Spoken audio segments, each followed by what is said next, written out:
So hey everyone, we're joined Live. here tonight. My name's Aaron, and I'm in After Smoke Clears. We've got Nick here as well, and we've joined here by our good friends Toby and Charlie, who they produce, they work in, they basically do everything for a company called Faded Neon. And those guys have produced pretty much every single one of our music videos over the last sort of 2 years or so, and also done some really amazing work outside of the band for us and for our other productions. So what we'll do, we're just going to have a bit of a chat. Want to hear some bits about our latest video, the Kaizen, that was just dropped not recently, not too far ago, about 4 days ago. And we want to just share some messages. So you guys want to just quickly introduce yourself, tell us a bit about what you're all about. What makes you guys unique? What's the Faded Neon experience? Let's hear it. Do you want to take this one? Sure. Well, we've kind of come into making our filming stuff a bit later than most people would, I guess. Like a lot of people kind of have to start. You have to start right from the beginning. Some people don't even go to uni. They just have to kind of start right from 18, work your way up. And if you don't do that, then a lot of people kind of get left behind. So what we're kind of doing with Faded Neon is looking at ways that we can help people who maybe had a different career, or had a baby, or had a chronic illness or a disability, and didn't get the opportunity to put all those years in, all that very high intensity work in that is required to be in the film industry, and create a space for them to be able to direct, to write, to become filmmakers as well. And so it's kind of driven by our own thing that we've kind of coming in from a sideways angle. I've always been an animator. Charlie's always been writing, and now we're kind of coming in from the side and declaring ourselves as producers and director. That's really cool, guys. I think we obviously know a little bit about, well, Aaron knows a lot about it. I know a little bit about the kind of your kind of incentives for what drives you, and I think that's such an amicable thing. Like the fact that that's a driving force of your existence as a company, is to help others, is a beautiful thing. So kudos to that. That's really cool. And yeah, we obviously have worked with you guys for a number of years now, and yeah, it's always a pleasure to work with you guys. I think that like the follow-up question to that is like, what kind of messages the fact that you have film as this medium to share your artwork and to share your creativity, like what kind of messages do you think are important to share with that in mind? Like, are there any other like kind of central kind of messages that you want to send out into the world? I think rather than specifically any like themes or topics that we're interested in, it's more amplifying voices that we haven't maybe heard before. Yeah. But also like things that we believe in, but told in a really unique way, which I think is one of the reasons why I really wanted to work with you on your first video, because it was going against the conventions of the metal genre and singing about mental health and overcoming your demons, and that kind of thing, like using the metal genre to communicate things like that was really exciting to us. And that's like everything that we're about. Like seeing something you've not seen before is really exciting for us. Yeah, that's cool. Yeah, I definitely think I think in recent years, like the metal kind of community, or the metal genre has started to have more and more messages about that, like about trying to promote mental health and stuff like that. And that does seem to be like a real something which is gaining kind of mainstream popularity now, which I think is, well, we all kind of resonate with that quite strongly, and it's a really important thing. And it was really cool for that video to actually work on, like it was obviously not all of our videos probably have the same meaning for you guys, you know what I mean? It's like for example, like I know Kaizen, the video we just shot with you just now, probably doesn't have quite the same, it probably maybe doesn't resonate with you quite as much as say the Crusher did. Like it's, you know, because it's, I guess in some ways it's more ambiguous, but yeah, there you go. We've got the video right there. Let's bring it rolling back the years. This was shot 2 years ago, over 2 years ago. Yeah, probably just a bit more than that. Yeah. Actually, what? No, it was November. I think yeah. Was it November? Oh, 3 years ago. So yeah, it was just around about the time that Dave's baby was about to be born, and we were filming on the day he was supposed to. Yeah, that's true. Yeah. We're all waiting for his child was supposed to arrive, so we were waiting with bated breath. Yeah. I don't know how many days after that she was, but I mean, yeah, I remember there was quite a high level of anxiety about, you know, whether, because we actually had a show on that day as well, and Dave was worried that he might have to. Although I think he actually said he was just going to play the show anyway. Yeah. But Dedication. Which I guess highlights his dedication to the unit. But yeah. Something that I really loved about this video was you guys were really brave to kind of embrace my ideas of collaborating with a kind of contemporary dancer and a krump dancer in a metal video.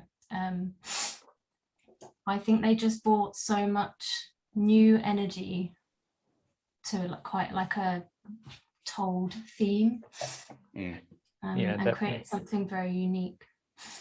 Yeah, I think as well, like so that's something which I've certainly learned a lot about over the past couple of years, which is just like, you know, and particularly when it comes to working on things like music videos, you have to learn to, and Aaron always says as well, it's like you got to learn to trust the professionals, and like in that context, it's the same thing. Like we, not in a million years would we have suggested to hire dancers, because it's just not. I just completely ignorant to how that would be beneficial to us in the context of a music video. But actually, that's a good example of where, you know, you basically you have the loose creative idea, and then we hire you guys to turn that idea into reality, and we have to trust the experts to do that in whatever way possible. And I think if we started to kind of micromanage you, be like, actually, no, we don't want that, we want this, it wouldn't have ended up it wouldn't have resulted in a better video. Mm-hmm. So I think that's definitely something we've learned a lot about as an entity, about trusting the professionals we work with, for sure. You especially trust us when we put you in a studio in a bathtub. Yes, definitely. Well, that was something I probably regretted when I was in the middle of it, but no, it was good fun, and that was actually very much like, talk about going out the comfort zone. Like that was very uncomfortable.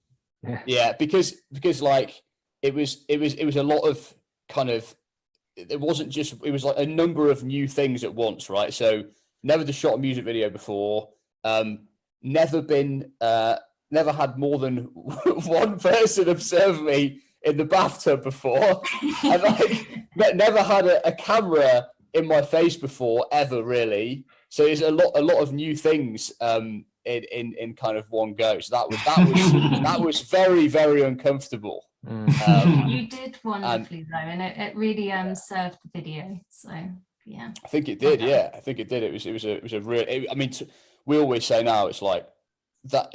Talk about setting the bar high for a music video, for our first ever video. Like that was unbelievable. Like I'm not sure if we'll, you know, maybe one day. We'll work back towards yeah, that level. But it might be 20 years, you know what I mean, before we get back to that level that we started at. But no, it was to reach those heights. Yeah.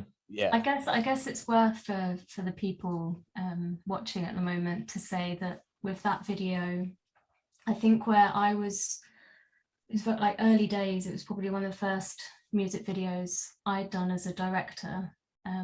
So when you're at that level in your career, and if you've got a good network, you can kind of construct a team of people at a similar level to come and work for not very much money or just expenses, because we're all trying to build our portfolios. And I think where the themes of the song spoke so strongly to a lot of the people that we collaborated with on that, it was quite easy to pull a team together. But it did mean that we had a ginormous studio, didn't we? That was very kindly given to us for like next to nothing, and a whole crew of people. Whereas like this video that Toby's sharing at the moment was made with a crew of 2, me, you. Stefan was our... Oh yes, Stefan on his bike with you on the back with the camera. Yeah. But that is something that we kind of embrace with Faded Neon, is going for these, you know, working on these smaller budget productions and being as creative as we can with the money that we do have. And I think it really pays off when you kind of allow yourself to make something that does, you know, without a studio and without a crew of 20 to 30 people, you can actually still make something quite impactful. And I'm really proud of this trilogy. Yeah, it turned out really great.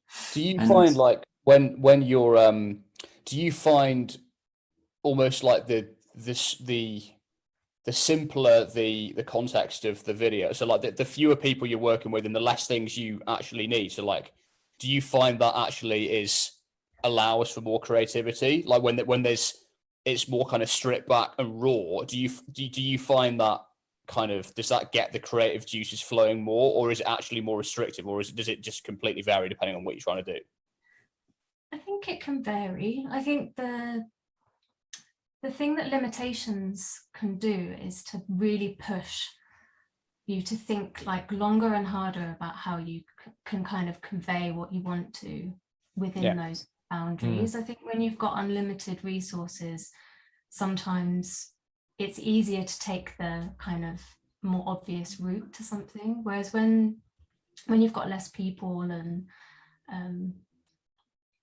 less money, less resources, less everything, then you have to think more creatively sometimes of like, well, I want this shot, but we can't afford any of that equipment. So like, how can we still kind of get that energy or that movement? Or I guess like with the tracking shots on the bike, our friend has a transporter bike which he puts his 3-year-old in.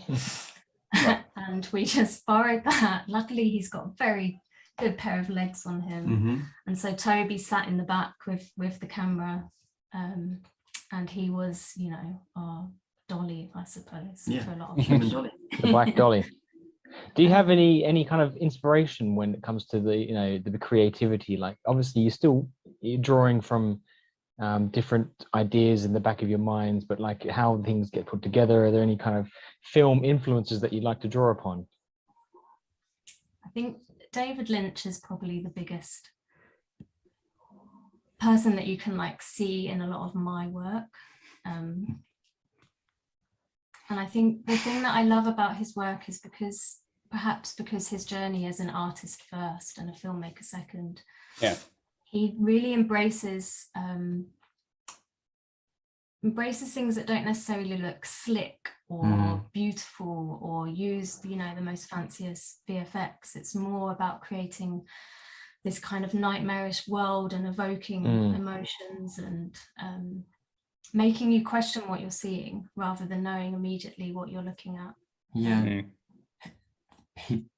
I mean, you feel his message before you understand it. You're like, I don't know what's happening in this movie, but I'm feeling really disturbed. I mean, anyone who's watched any of our videos from the last 12 months will probably, if they're a fan of Lynch, they might recognize some of the telltale signs, especially the Forco stuff. I think that was like that little black and white thing you pulled up just now.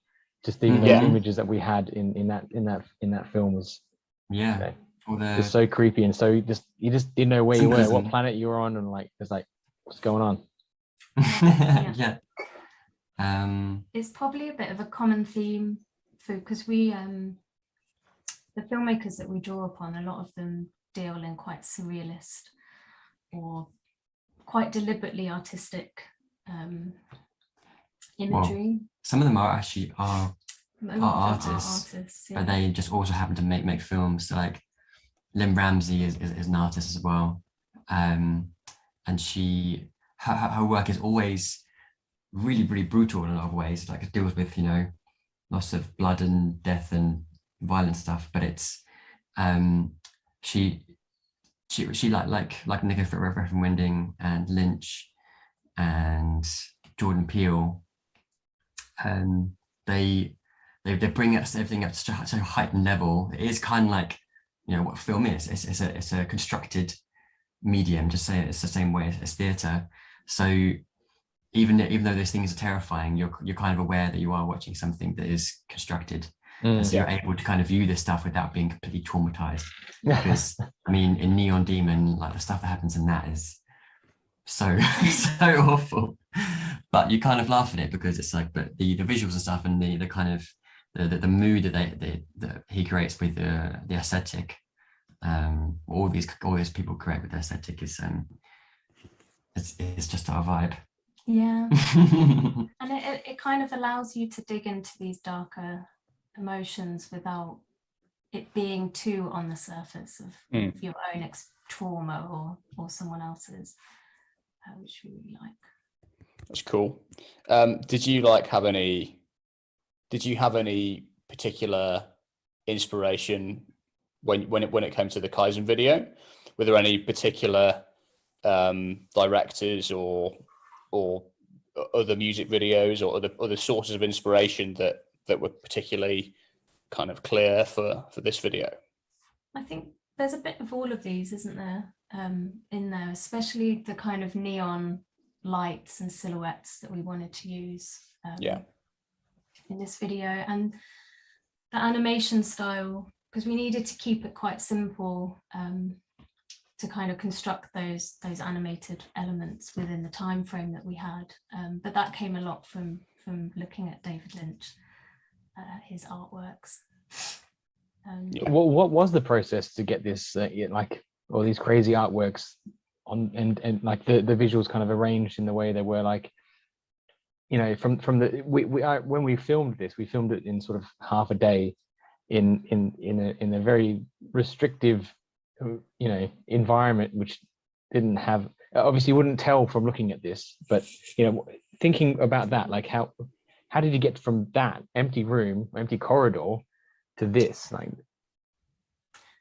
so like kind of starting right at the beginning of the process, when thinking about pitching for this video, the thing that I really liked is that the whole song and Kaizen itself is talking about how small steps can work towards like bigger improvement, or how a drop of water will erode a stone eventually. And I was thinking, like, how can we show that visually? And it kind of made sense to me that we'd show that through you guys and through your artistry as musicians, and how the kind of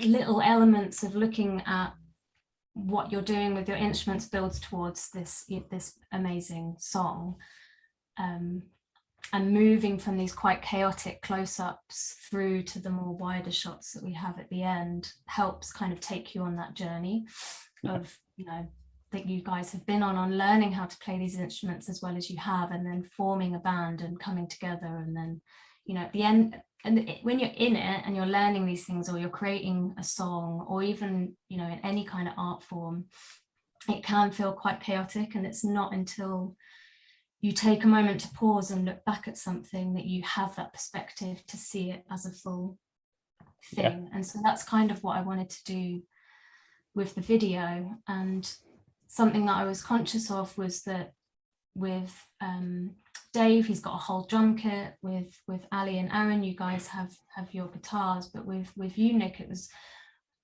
harder to kind of just show with your face like how complex it is to craft a song, to write lyrics, you know, to find that poetry.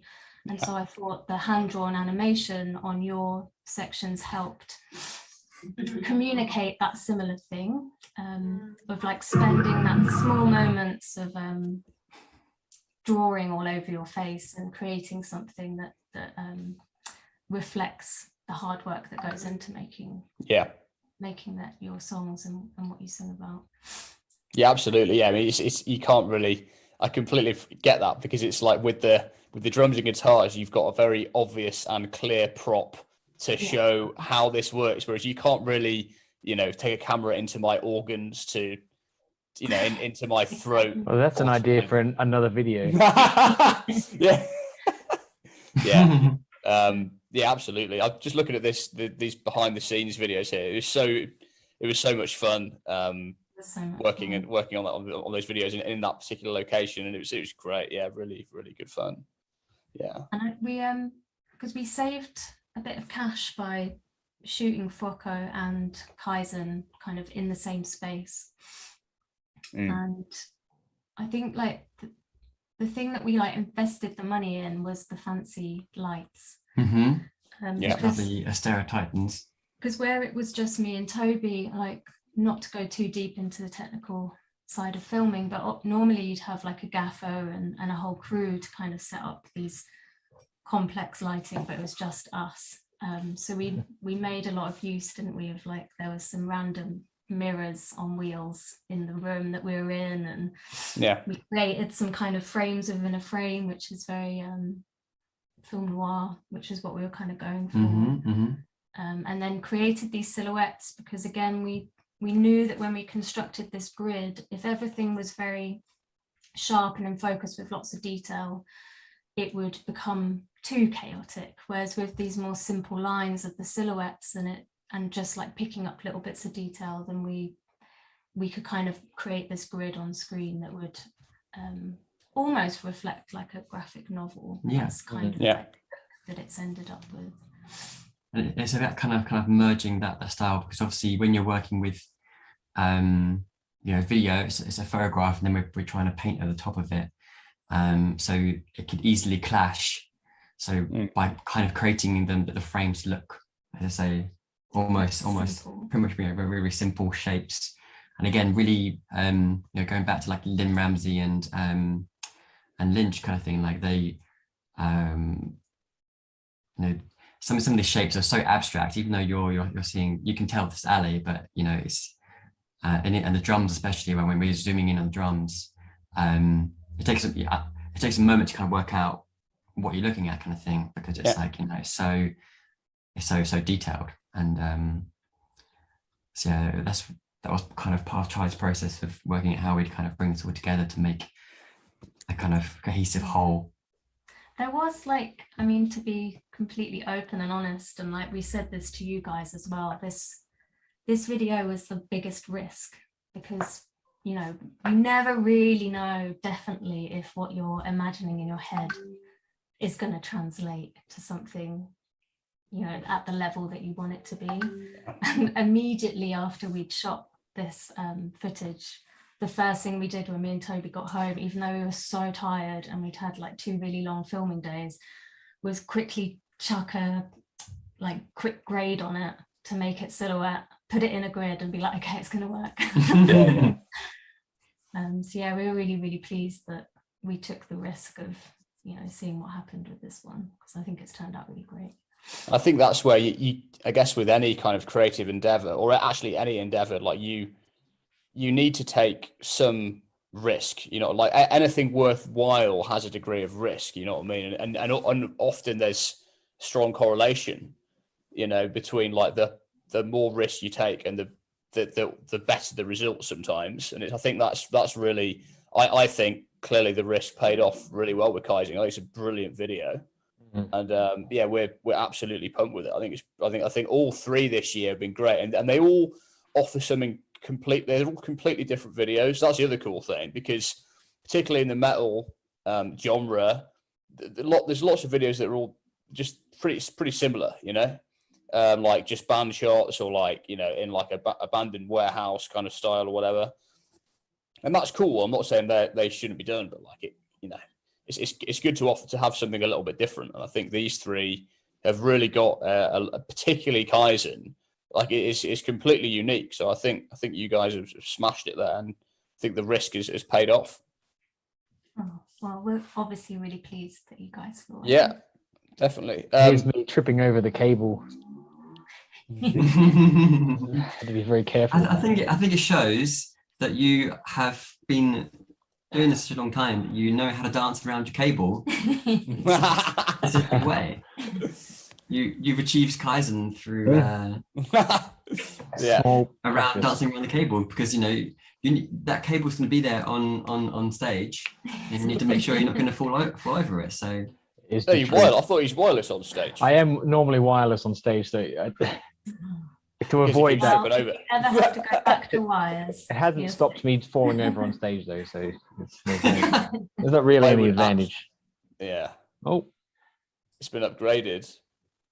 Have you upgraded? that's cool. No, but we just got an upgrade on our call. What? So They must have checked out our Zoom, and they're like, these guys are so cool. Yeah. We need to extend it because that's amazing, because we've got like 5,000 questions left for you guys, and we could talk all day. Click on the OK button though, because the dialogue box is I did. Oh, maybe you need to as well. Yep, I do. That was me. A little bit of technical issues here, but we're all right. We have got a load more questions, haven't we? So yeah. Yeah, I mean, so looking back at Kaizens, you said everything was drawn on. Like, how many times did you have to listen to that song, before you were able to sign it off? And do you know it better than we do? Did you hate the song by the end of or did they absolutely love it and they can't listen to anything else anymore ever again? And you've got to be honest. I'd go with the thing that I really love about your music, and I know I say this every video we do, but your songs are so much better the more you listen to them, because you can, I don't know, you just tune into things that you didn't hear before. Yeah, because they're extremely complex, and so you're kind of noticing, especially as we're we're looking at who's playing guitar at this point, who's playing bass at this point. And the kind of overlays of way the kind of the rhythms overlap and stuff like that, and then we're just like, yeah. So yeah, definitely listen to a hell of a lot, but we love it. So we good answer. It's the right answer. Because we are literally just us. Every single time that we do an export, we have to double check that it's definitely okay. And so we watched it, obviously, So we you don't see us very often. We see your faces. I think that's another thing. We see your faces far more than you see ours. I guess particularly when it comes to with the synchronicity of it, right? Like making sure Dave's hitting the right, maybe not the exact symbol, but like he's hitting the symbol at the right time. Or like, I know we had some challenges previously with me not making the right kind of like movements with my mouth. So there's certain challenges in the process of, like, as you say, matching up audio to video, which is always fun and games, I guess. And I suspect probably one of the most kind of draining parts of the process, because you've got to be absolutely spot on, haven't you? Even if you're a fraction out, it's kind of quite obvious that it's wrong. So that must be quite a time-consuming process, I would have thought. Well, and I think with Kaizen, it was kind of heightened because we're like really zoomed in. And obviously, like, we do things like we recorded sound with the picture, so then we can kind of marry the sound up on the timeline, and 9 times out of 10 it's that will put you in sync. But like with this, for example, there was a moment where we sent you guys a cut, and Dave was like, I'm not even playing the right thing. But obviously we were like, well, we don't know. I think there was a risk at this one as well, because like I think we'd barely recorded these. I don't even think we had the final recordings done from the studio at this point, and we were like, let's hope we don't make any changes to the song after we've sent it to you guys, because that's going to fuck everything up. But no, it turned out really good. We had problems with the speakers, didn't we? So for Dave, it wasn't quite loud enough for his to hear the track and play the drums. So I think in the end he had to put headphones in. Which you wouldn't even so notice. There's little things like that we know it, but hopefully no one else will see it. It's the magic of cinema.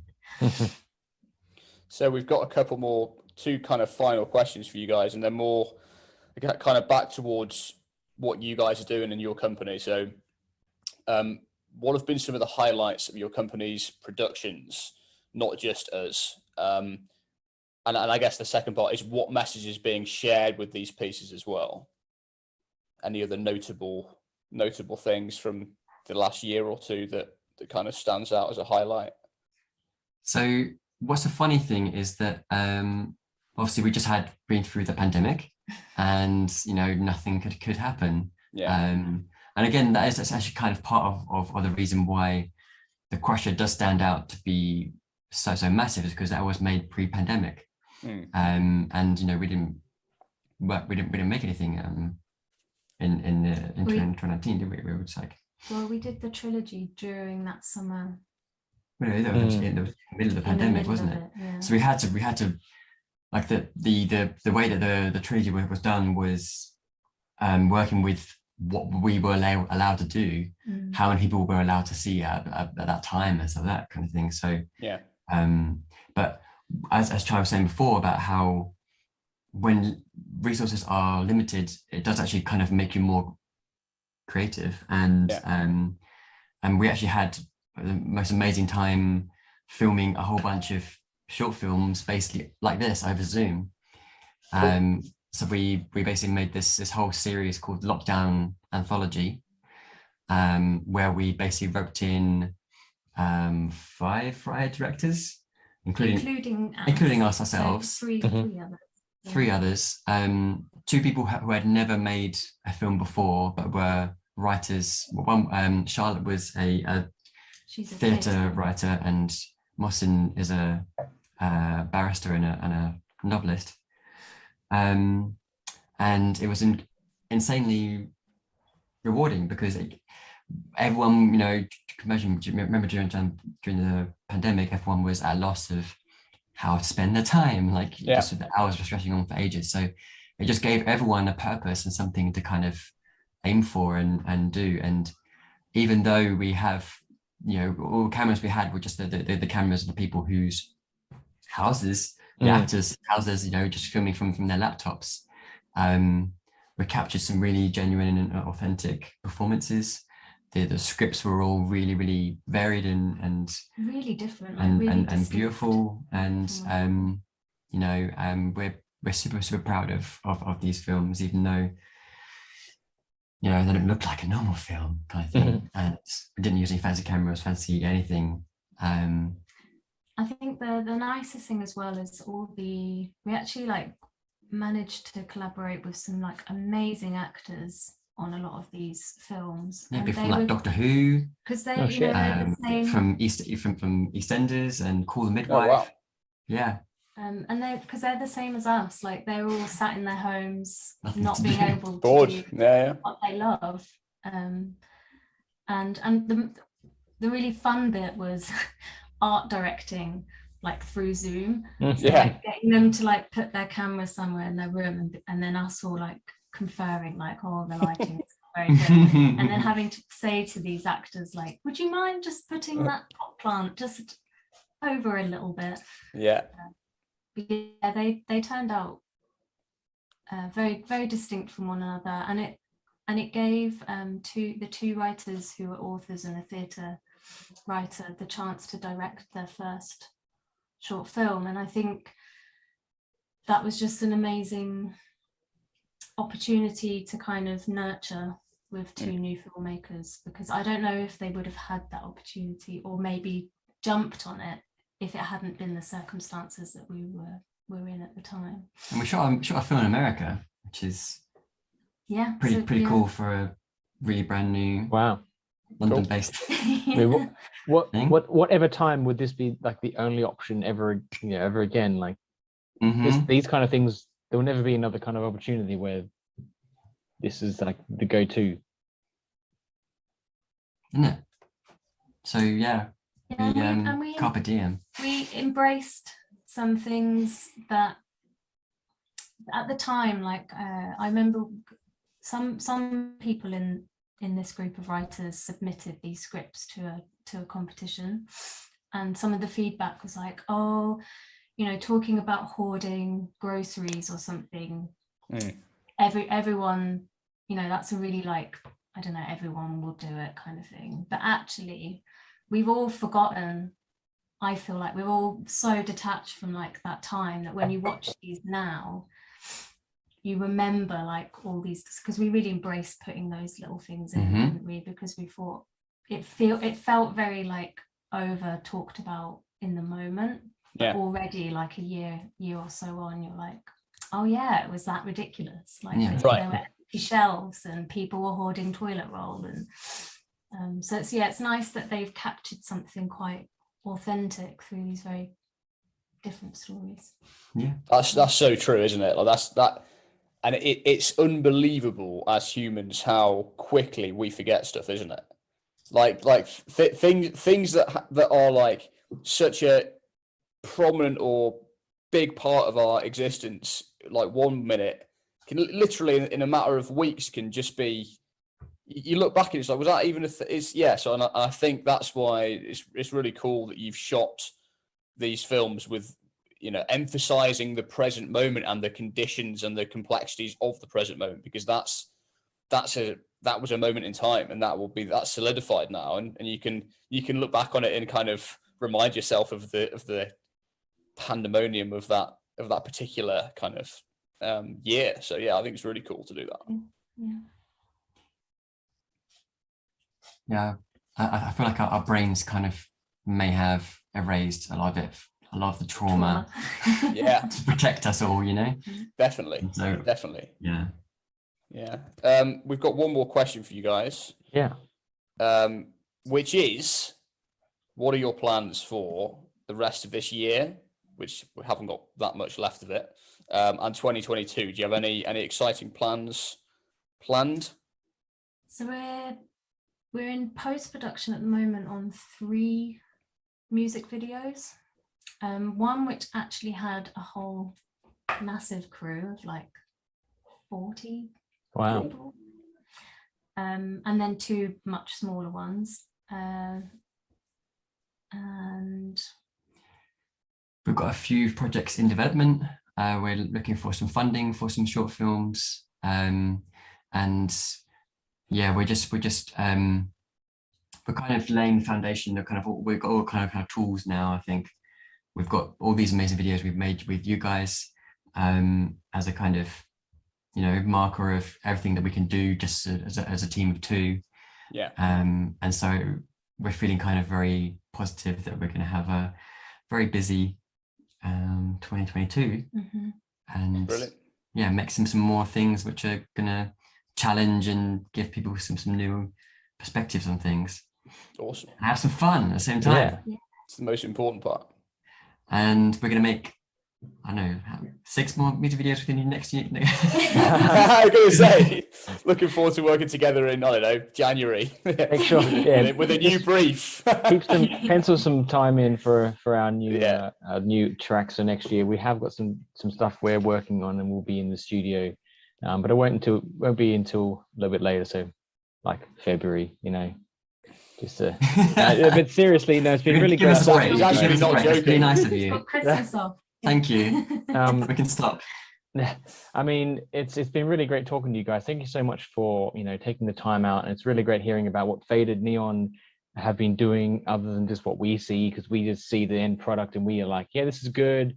You know, this is a bit out of time. Otherwise, we're like, yeah, this is amazing. So we didn't see the hard work that you guys get to do. And, you know, I think it's really important that we share this message with people. Hopefully they have watched all the way through and, you know, understand a little bit more about why we choose to work with you guys, because obviously, you know, we have choice. There's lots of places around in the UK, but, you know, we want to work with you because there's a you know, a relationship and a message and a real, you know, work ethic that you guys have that resonates with us, and you know, the message that we want to push across in our music. So it's always been, you know, really great to see, you know, the progress you guys are making, and hopefully, you know, we can continue to work with you guys as we move forward. And I'm going to keep watching Kaizen. Make sure if you're watching this stream, you go and watch Kaizen right now, because Go watch it. Watch it right now. There's all these bits that you'll keep picking up on, like Charlie said. You know, you just keep watching it, keep listening, you pick up on some more hidden Easter eggs. And if you like David Lynch, you'll love all of it. So watch the whole back catalog as well. Yeah, I mean, I've got nothing to say, because you literally said everything in perfect fashion. So I'm just going to say, agree. Yeah, definitely. Yeah, thanks for the chat, guys. It's been a pleasure as always, and thank you so much again for the amazing work you've done this year. We really do appreciate it. And yeah, everyone, hope everyone's enjoyed this stream. And yeah, we'll be posting it. We'll be back with some more content pretty soon, probably tomorrow, I guess. All right, everyone. Unless you guys have got any more to add, we're gonna hold it right there, and we'll